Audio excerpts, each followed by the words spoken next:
one of the most overlooked but critical areas of cybersecurity. Web apps are where business and customer data meet the internet, which makes them a prime target. Regulatory violations can cost a lot of money. So everything can be exploited remotely. But then when they are breached, you're looking at things like financial fraud or data theft or regulatory violations and downtime. These aren't things that automated systems are going to identify. If you're not performing security testing, then how can you give them that confidence that their data is secure and their data is safe? Web applications aren't just technology, they're the front door to your business, and attackers know it.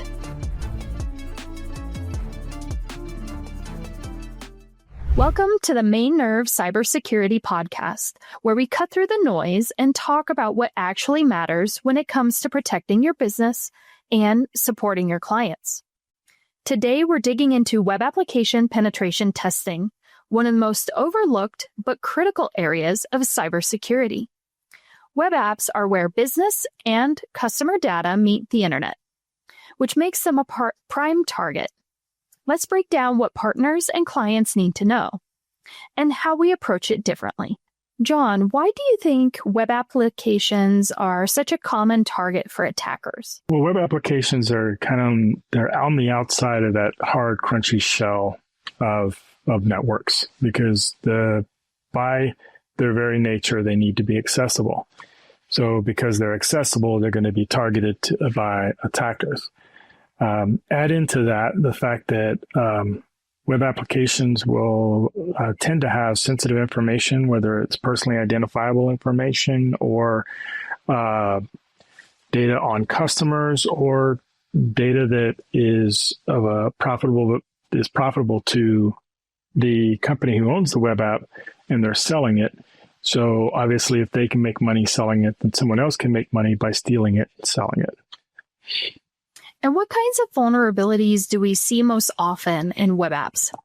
A lot of times I think the technical term is broken access control is the big one. This is where you have your indirect object reference or IDOR, as people in the business call it, where you have an application has a resource of some sort that's supposed to be protected behind an authentication mechanism, but you can still browse to it directly. Or you have an admin functionality that isn't supposed to be accessible, but there's a check that isn't being performed to make sure that the person accessing it has the right authentication to gain access to it. So it gives people without access or without authentication the ability to gain access to data. Another one would be injection. So you have JavaScript injection is probably the most common. They call it cross-site scripting. It's the ability for you to inject JavaScript code into like a URL or a form, and you send that to a user. The user clicks on the link that has that JavaScript embedded in it, and when the application receives the link, they return the JavaScript back to the client as if it was a part of them and executes on their browser. And once you do that, there's lots of different things that can be done. You can steal cookies, session tokens. A lot of things can be done through JavaScript in that fashion. You can also do things like SQL injection is another big one, where a web application has a data field that the user clicks on that adds in a query, and on the back end it pulls information from a database. Sometimes it's possible to add in like a single tick mark or some other kind of a 1 = 1 type piece of data, and the database will return back something that isn't expected, and that allows attackers to be able to gain access to the database information where they can see what the tables look like. They can take all the information out of the database. They could delete data. And depending upon how the database is set up, if the user that the database is running as is also an administrator of the local machine, they can gain full access to that local machine. Another big one that's coming out right now is the use of third-party software. I say coming out now. It's been around for a while, but it's getting even bigger, where they're using vulnerable and outdated components within their application. So you have an application and some third party has created a library that allows you to very quickly code a website that does cool things, right? You can click on a button and the button will pop up another window that pops up another window that does some data analysis and then returns results back to the browser. And the people developing the code only have to use a function that exists within that script. So it makes developing websites much easier and much faster. But if if they install this into their web application and they don't maintain it or check to make sure that there aren't any updates for it or security concerns with it, you end up with an application that's now vulnerable because this third-party library is being used by the application. Those are a lot of the big ones out there. So that last one is kind of like a WordPress plugin? So a WordPress plugin would be a good example. React.js would be another one. There are a few others out there, but yeah. So an example of that would be a WordPress plugin that you utilize to make things easier within your web application. Another interesting thing about those is, and this is what's kind of coming down now, they call it a supply chain attack, where because people are utilizing this code, the attackers will attack the code bases, either break into the computer or the repository, or just buy the code base from some developer who's just trying to make a name for themselves. And then they will inject their own code into that upstream software. So when you inject it into your application with your permissions to utilize it, it has this extra code that makes it even more vulnerable. Yeah, I know you had mentioned a couple of times about when discussing WordPress plugins, for example, that sometimes that third party will sell it to somebody else and then you don't know what they're going to do with that. So yes, it's an unfortunate thing. It happens with not just with WordPress plugins, but it also happens with browser plugins, right? And I harped on those all the time too, right? I don't want you putting in a browser plugin unless we've been able to vet it. Mm-hmm. Because a lot of times you have a coder, they develop a plugin that does what a lot of people need, and they put it out there for free. They're not doing that just to be altruistic. They're doing it because they get their name out, they put it out there, it becomes a popular product, and somebody with money to invest goes, hey, this would be a good thing for us to have. So they come in and they buy it from the individual. But there's nothing to stop a bad actor who sees that this plugin is being used by 75 million people to say, we should buy this and then we can put our stuff in it. Even if we only get to use it for 2 hours against 75 million people, you're going to get some good stuff. Mm-hmm. Yeah. And along those lines, you talked a little bit about some of the business risk for clients. Obviously attackers don't need physical access to the server that the application is housed on. And often it's not even located locally. It's in AWS or Azure or something like that. So everything can be exploited remotely. But then when they are breached, you're looking at things like financial fraud or data theft or regulatory violations and downtime. Yes. It's not so much about reputation anymore. You look at the Target breach, and there's been a few others. They take a hit for a few minutes and then it's on to the next thing, and people are still shopping at Target and they're still doing their things, right? Mm-hmm. It comes down to the things that you've mentioned, right? It's the wallet and the pocketbook of the company that has set up these sites. Regulatory violations can cost a lot of money. having to shell out money to cover your clients with identity protection is a cost, right? So when businesses look at whether or not something is cost effective for them to fix, they can't look really just at the reputation anymore. They have to look at the overall damage to not just their clients, but to their data and what the government's going to say about how much they owe for fines. Yeah, a great example is with HIPAA. You don't hear about the little ones where one person's information was breached. It's always the larger ones because of the way that the regulations are set up. But those fines are very hefty if you have 500 or more patients who have had their data compromised. Mm-hmm. Yep. It's unfortunate that you have to go that route to get people to care about other people's information, but it is true. So when talking about web application testing, how does our process differ from an automated vulnerability scan?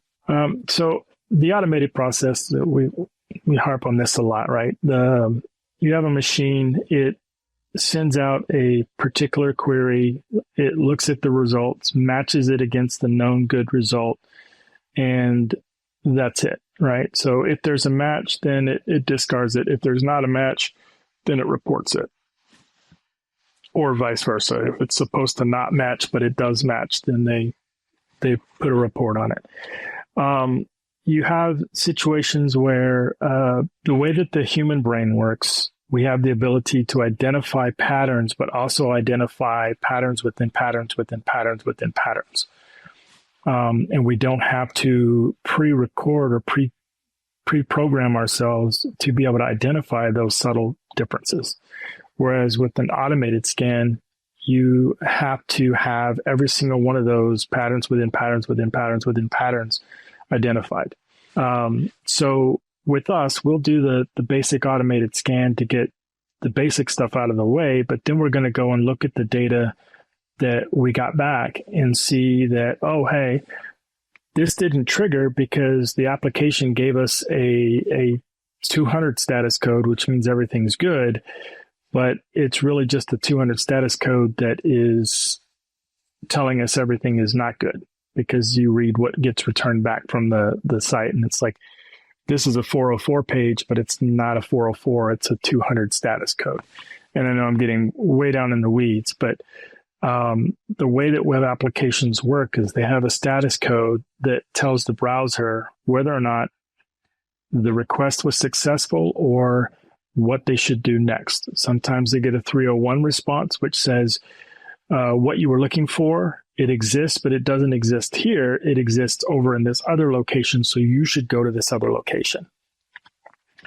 Or you might get a 404 response back that just says what you're looking for doesn't exist. We don't know where it is if it does exist. So a automated scan has a hard time dealing sometimes with web applications that are designed to fail politely. So if you try to go to a page and the page doesn't exist, instead of just giving you this error, which looks rude and ugly, it redirects you to the main page or something. A tester can identify that and see that, okay, this is not a path worth going down because this is happening where it's just redirecting us over here. This is an obvious error. The other things that you can see with manual testing is the ability to identify business logic and manipulate that business logic. So in the most simplest terms, you have a website that's like a shopping cart, right? You pick the product that you want, you pick the quantity that you want, and then you pick the color that you want, and then you put it in the cart, and then you pay for it, right? So that's the business logic or the business flow. It is potentially possible, if everything is coded incorrectly, for you to pick the product that you want purchase what's in the cart and then put the item in the cart after the fact and basically get it for free. Or you can pick the product, put it in the cart, change the price tag of it, and then pay for it with the new price tag instead of the actual price tag. These aren't things that automated systems are going to identify. And how do we align our methodology with compliance frameworks without treating it as a check the box? That's a good question. Compliance has a tendency to trigger in some clients the mentality that I have to do this, so let's just do this and get it out of the way. And it's all well and good. At least you're doing it. But if you're getting the bare minimum, then chances are you're still going to be potentially at risk. I know it doesn't make much sense, but a lot of these requirements that are out there, the bare minimum is not really enough, but it's the best that regulatory organization can expect out of its subjects, or the people that are subject to that regulation, to be able to not have people that just cannot participate anymore. It's that lowest common denominator.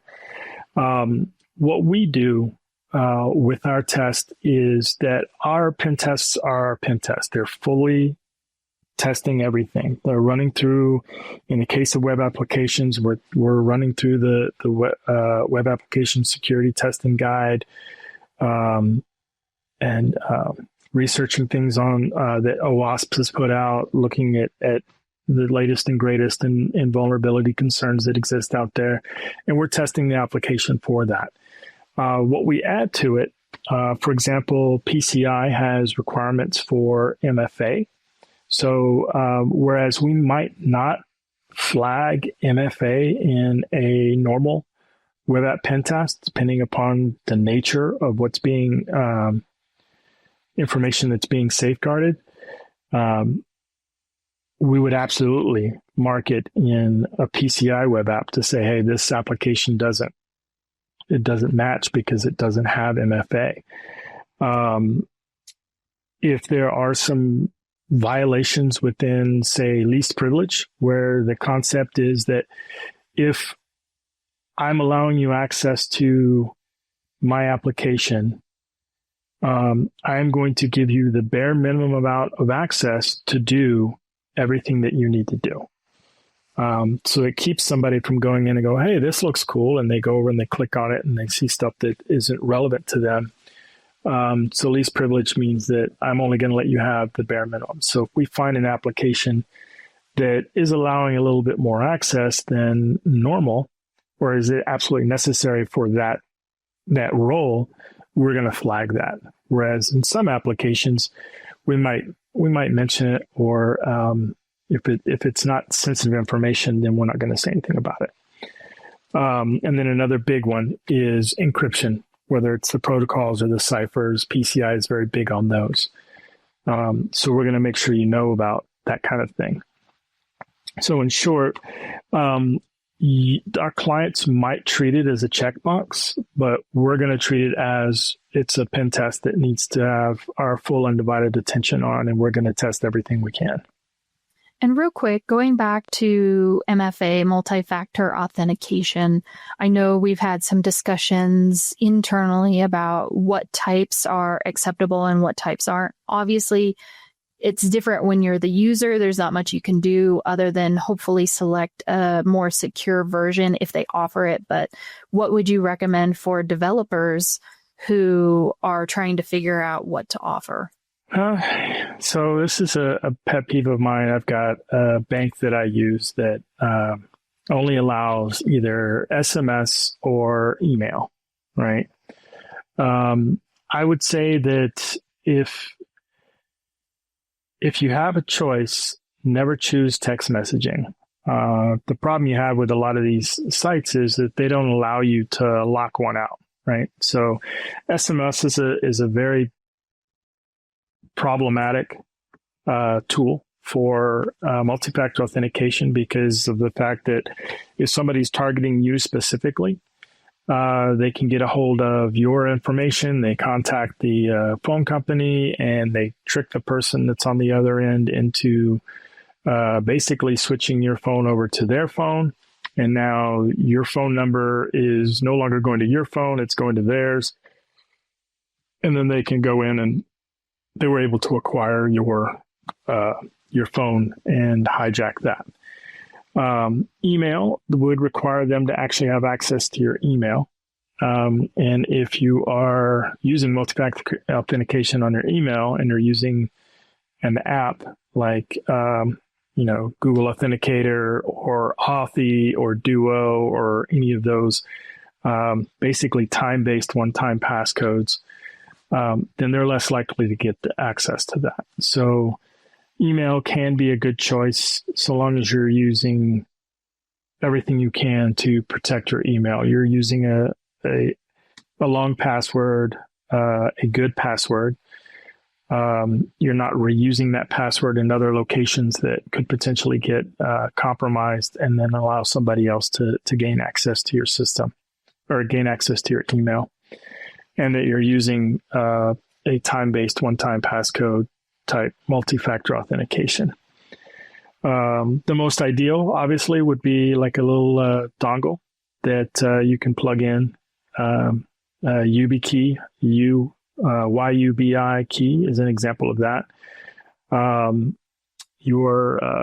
Sometimes you can get a card that has a smart card chip on it that can function the same way, where that physical thing is the MFA. Some banks, I think Wells Fargo, for example, uses a little dongle that reads numbers off. So you type in your passcode or your password and then it asks for the passcode. You look and then you type in the passcode that shows up on that chip. It's just another form of time-based one-time passwords. It's a lot of good information for people because recently I was working on my doctor's office switched to a new EHR, an electronic health record. And when I was trying to set it up, it was asking me to use SMS for the verification. And it was one of those things where when you're initially setting it up, there's not a lot of great options for that, for your initial setup. And then going in further past that, trying to figure out which one is the best one, that's where you get into the nitty gritty a little bit more. Yeah, and that's something that a lot of companies, they have to come weigh out the differences, right? So in a medical application, the companies that are developing those, their clientele is going to include people in their 70s that still have landlines, right?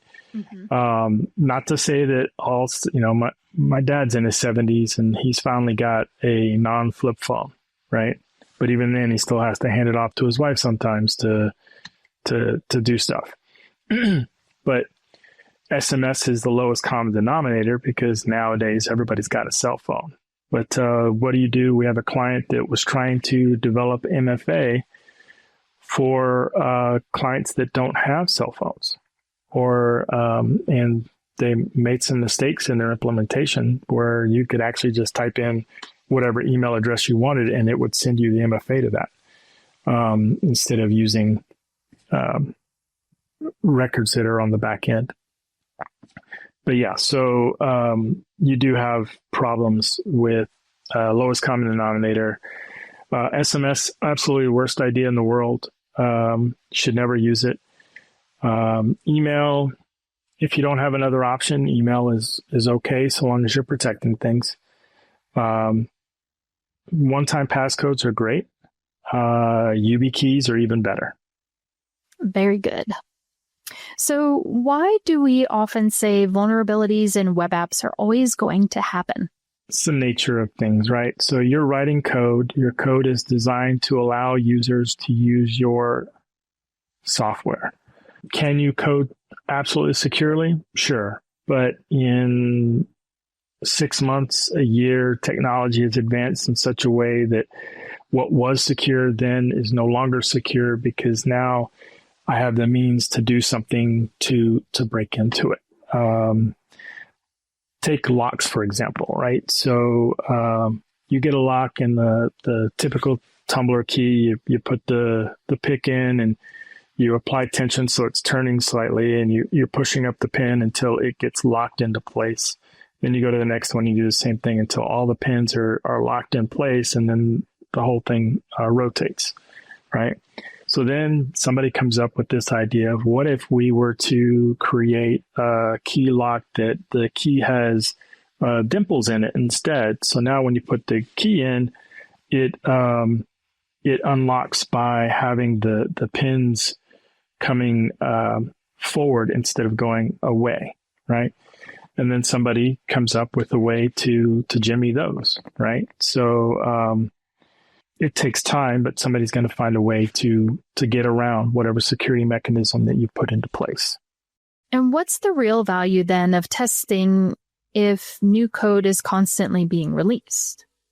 If you don't test your applications for security concerns, then you never find the security risks that exist there.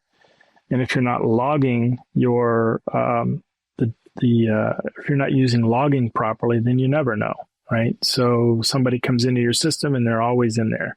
You never have a chance to plug up the hole because you never look for it. I don't know if analogy is the right word, but that's the word I'm going to go for. You got a boat and your boat has a hole in it.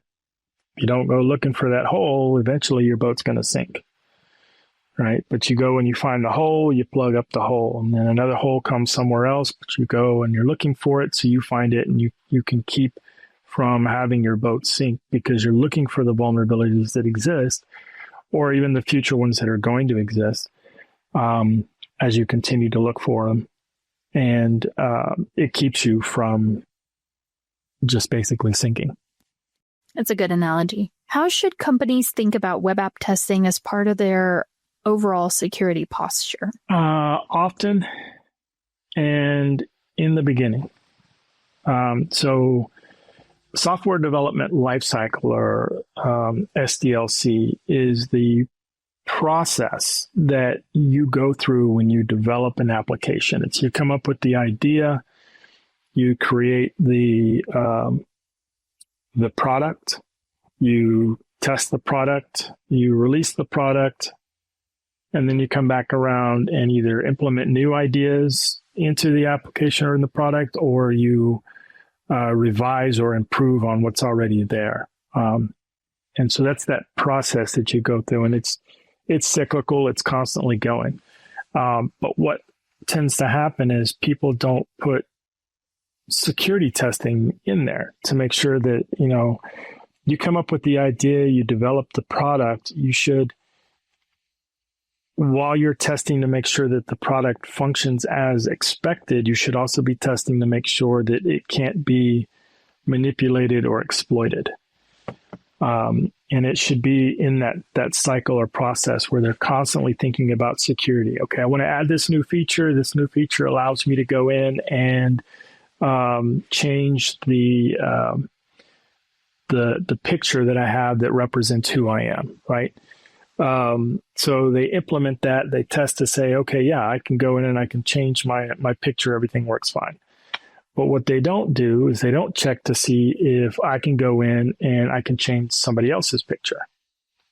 And so now they have a problem because some bad actor comes in and says, I'm going to put a bunch of SVG files with JavaScript code in there, and I'm going to change everybody's picture to that picture.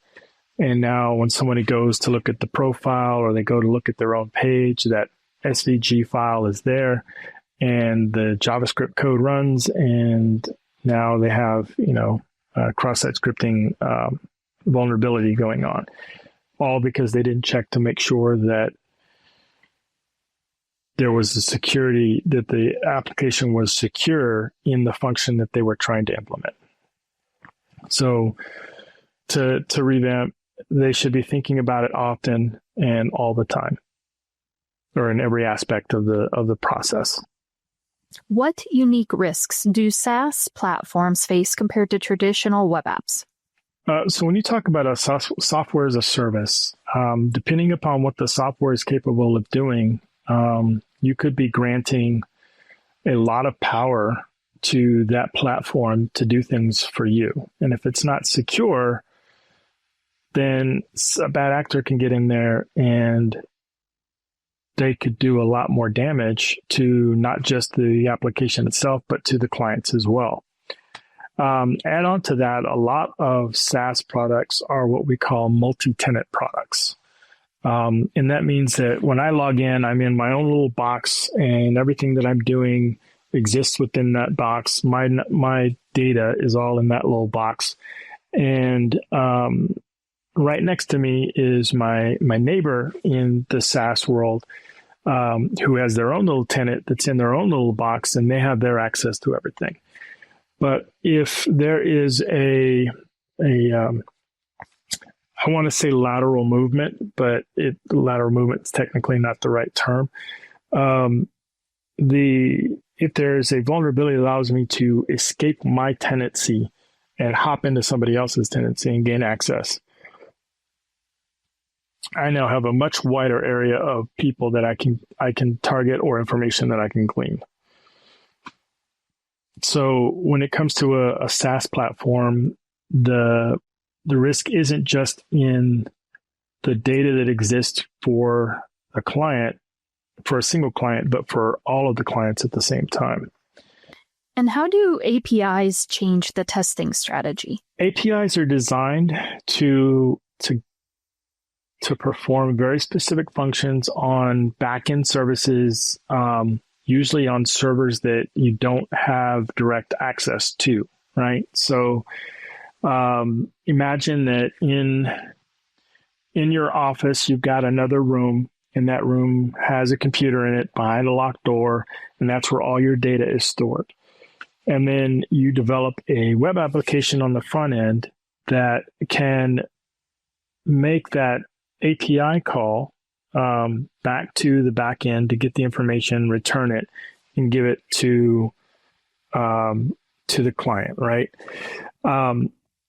If the APIs aren't written properly, meaning they don't have the right security framework built into them, so that when you make that request, which is really just a URL with a parameter here, a parameter there, unless you're making a post as well. I mean, everything that you can do in a typical web application, you can also do in an API, but not everything you can do in an API you can do in a web app.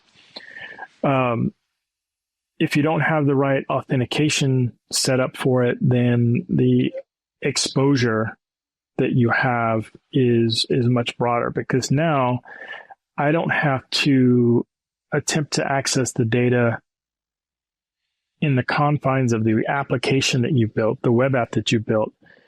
I can just go directly to the source using that API. Why is testing a key part of building and maintaining trust in a SaaS business? So it comes down to, to me, it's not just in a SaaS business, right? You need to be able to provide to your clients a sense of confidence that their data is protected within the confines of your application. If you're not performing security testing, then how can you give them that confidence that their data is secure and their data is safe? I can set up I can tell you my door is locked, but unless I prove to you that it's locked, you can only take my word for it, right? So when you talk about testing from a security applicator or security standpoint, you are giving someone that sense of security that what you are protecting that belongs to them is protected well. I know we don't have a lot of gold in Fort Knox now, but if somebody were to tell you that, hey, Fort Knox is open today and all the guards are on strike, but Fort Knox is still open, would you think that what little gold was there would be protected? Mm-hmm. So you'd want to go and get your gold out of there really quick. So yeah, I mean, I guess I feel like it's a no-brainer that if you're not testing your application to make sure it's safe, then you can't justifiably tell your clients that you are doing everything you can to protect their data. That's true. So how can partners use web app tests reports as springboards for conversations about additional services? Well, I would say it comes down to, in most cases, it would come down to add-ons, right? So I've got a web application. It's relatively secure, but I don't have a web app firewall or a WAF. So a partner could take the information that's given to them from the report and see that it was noted that no web app firewall was installed, and they could then go to their client and say, hey, it might be a good idea for you to have this web app firewall like it was recommended in the report to have. Other examples would be if the partner is more of a consulting type, then it would give them the ammunition to justify everything that they've been saying with regard to the security aspect of the software development lifecycle, right? So they say, hey, you should be thinking about security while you're writing this code. It's cheaper to do it that way than trying to come back in and reinvent the wheel after somebody has shown you that there's an error here that I can use to gain access to the data on the back end. Now you have to go and rewrite that whole code because that particular piece of code isn't just something you can go and slap a security feature on. It's not written in that way. So as a consultant, you would be able to take that report and say, not to be rude, but I've been telling you this forever. This is my proof. And then they can use that to go ahead and get their clients to implement the procedures that they've been telling them they need to implement. And in our last podcast, we talked a bit about making our partners shine, making sure that they look like they're proactive and they're assisting their clients and that we stay in the background when we need to. But why do you think partners stick with us long term when it comes to web app testing? I'd say part of it is we're very quick to respond. Most of the time, if a client comes to us and they tell us what they need and when they need it, and we're usually able to get it, right? We can get in there and get that test performed in a timely manner for them. Our reports are easy to understand. They're written for not just the technical savvy folks, but it's also written so that the C-suite people or the non-technical decision makers can comprehend the risks that are involved and understand that they need to be fixed. So the product of our reports makes it easy for our partners to easily explain to their clients what needs to be fixed and how to fix it. And so they're going to keep coming back to us because we make that process easier for them. Thanks for joining us on today's episode of the MainNerve Cybersecurity Podcast. Web applications aren't just technology. They're the front door to your business, and attackers know it. That's why we take a thorough, honest, and partner-first approach to testing. If you want fewer surprises, clearer results, and reports that actually help your clients grow stronger, let's talk. At MainNerve, we're here to make you look good while keeping your clients secure. Until next time, stay secure, stay informed, and remember, simple is powerful. With all of our podcasts, we support the Mac Parkman Foundation.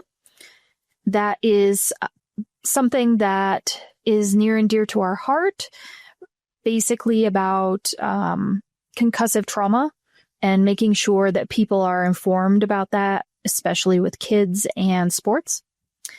And if you are a direct client or a partner needing SaaS or other web app testing, then you can contact us on our website. We'd be happy to chat with you.